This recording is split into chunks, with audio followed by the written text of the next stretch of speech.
Aloha, namaste. This is Radha, and I'm here to talk about our full moon, which is happening. It's going to be at 12:26 here in Hawaii on Monday, the 13th, and that's 2:26 p.m. Pacific Standard Time. And the moon is full in the very last degree of Gemini, so it's almost in Cancer. It's in a star called Punarvasu. Punarvasu is the return of the light. This is a star that shows us fractals. It shows us the repetition of patterns in nature and within our own nature, how we come back again and again to these same places. And perhaps we feel like, oh, I've been here before, but we've grown in some way, or we come with new wisdom and we're able to meet the new moment with different eyes and with different wisdom in order to make different choices. And so here's a time where we're reflecting on this new moon cycle, right? We had our new moon beginning in Sagittarius, and we're reflecting on our capacity for discernment, our capacity to understand information, to take it in and to organize it and not just relate it to our beliefs, because Sagittarius cycle can be very belief heavy, right? And the ruler, and I'm going to go ahead and share my screen so I can show this, the ruler of Gemini, Mercury, is also in Sagittarius. So we've, as I said, we're in this very last degree. So the sun is moving out and the moon is going to move out quite quickly because the moon moves very quickly. But Mercury is here in the middle of Sagittarius and he's the ruler of Gemini.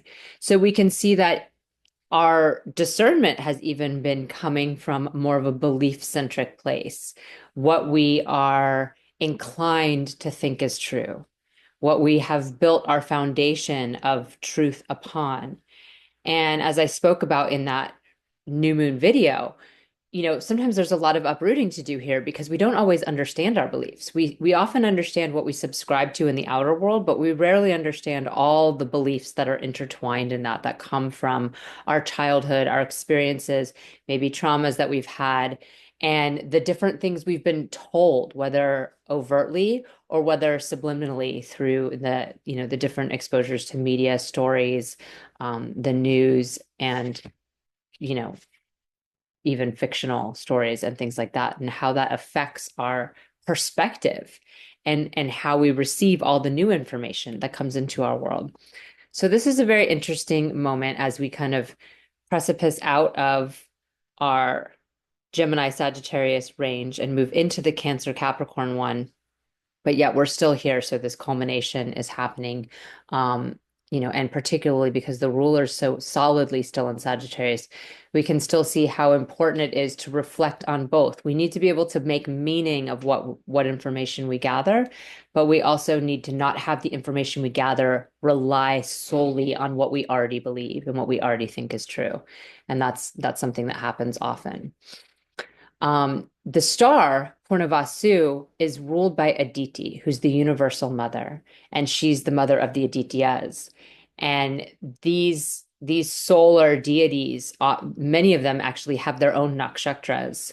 One of them is even a form of Vishnu, Varuna, the dwarf who rules Shravana, or whose story is related to Shravana. This goddess is she comes sort of as a gift to us after the demise of the creator, after this sort of falling that happens in the star prior to Purnavasu, Ardra. There's a storm, there's calamity, and there's a downfall of that energy of the father. And this is a story we also see repeated again and again, right? Where the father disappoints. He's trying to make everything right and he fails. And from that calamity and from his death and his falling, new life is born. And this is when the universal mother comes in. And that's the return of the light. She's bringing it in this feminine form. And as she produces these different solar energies from her, that's also a form of these fractals coming out, these different emanations and parts where we can see in the minuscule, the large, and in the large, the minuscule. And so we can really reflect on this in nature. It's very easy to see, if you spend time in nature, you can see this these patterns repeating themselves and how everything is kind of a miniature version of something bigger. But when we reflect upon it in our lives and in our philosophies and our beliefs, we can see how what's taking place on a bigger stage, perhaps in society, takes place in its own way in our own life. Um, or how something that's taking place in our outer life, perhaps in our relationships or our job or our, different ways in which we're handling with our family, we can see how it's also taking place on an inner level within ourselves. And so this is the opportunity we have to really step into that light anew and take all the new tools we've been learning and all the wisdom we've garnered from all our previous experiences and step into that next level of this experience.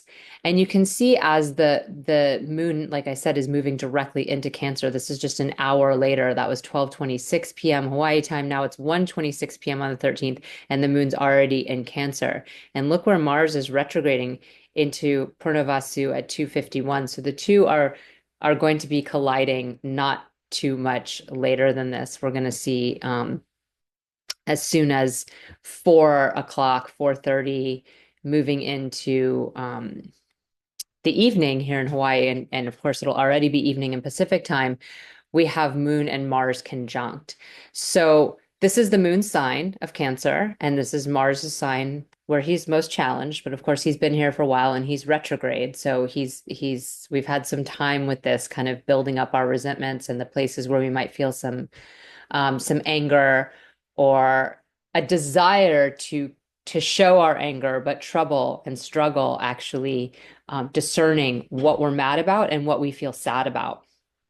The moon's conjunction here can bring some peace because the moon's in her own sign, but it also brings that part of us that is emotional and vulnerable right into conjunction with Mars, where we're more aggressive, we're more cutting, and we're more into separating rather than connecting. We're not bringing ourselves together. We're actually finding it's like if you can think of the nice, peaceful home of the mother, and then there's this, wild boy child in there just causing havoc and making the peace destroyed. I have a boy child, and this happens on a regular basis for me, where my own capacity to create peace is destroyed by that energy of intensity and just action and that need to constantly move and create disruption, because that's part of the path of learning for this energy, for this Marsian energy.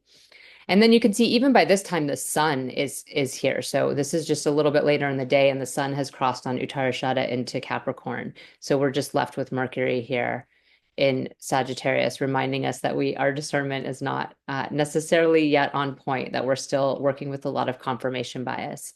But the sun here into Capricorn is in the part of Uttarashada. Uttarashada is it's like the later victory. It's the sign that shows a place where we're invincible. And the invincibility comes from all the work we've already put in, all the hard effort we've already done. It kind of starts to, lead itself. Like if you've ever had a business or you've ever, created some kind of endeavor, the beginning part is very hard. You have to put a lot of effort in. That nurturing quality that comes in Purvashada, you really have to be on it and feeding it. As it gets older, as the project evolves or as the business evolves, it starts to be able to run itself on a different level because everything's starting to work, and you start to be able to harvest some of the fruits of that. As we move into the Capricorn part, we really step into that work quality because there's so much effort in Capricorn, but it's like that well-oiled machine, and it has all the strength and all the power and all the blessings of the Vishwadeva, of the every deity, all of the deities. And so this is a powerful star to carry us from Sagittarius into Capricorn, from our beliefs into practical application. So we're not just kind of preaching, but we're practicing what we preach. And of course, as time moves on, the sun will get reflected upon by Jupiter retrograde as well. And we have a lot of other transits that are coming up that I'll talk about in upcoming videos, where we have, Mars moving back into Gemini on the 20th. which is going to be big. And we also can see that Saturn and Venus are getting close here in the sky. Venus is catching up with Saturn in Aquarius, and we might be really relating our sense of happiness and our sense of connectivity to the greater community. Our sense of joy comes from connecting to all the people, and our commitment to helping the greater community is very strong right now as Saturn spends his last couple months here in Aquarius. So I'm going to stop now so that the video is not too long, and I wish you a very happy full moon and transition from this sort of mental arena and this arena of our beliefs into the more emotional and stable axis that is Cancer and Capricorn. If you'd like to see what this full moon is reflecting for you personally, I do a weekly report where I show where all the transits are for each of the 12 rising signs. So you can see what area of your life is being highlighted here and what you're moving into as the moon shifts and as the sun shifts, because I will also be reflecting on that when the stars for the week report comes out. So I do all the weekly transits and then the full moon and new moon every 2 weeks. If you wanted to sign up for that, it's on patreon.com, Radha Home Astrology. And if you want to dive a little deeper with me, you can go to radhahomeastrology.com. Please like, subscribe, share if you feel so called, and I will see you soon.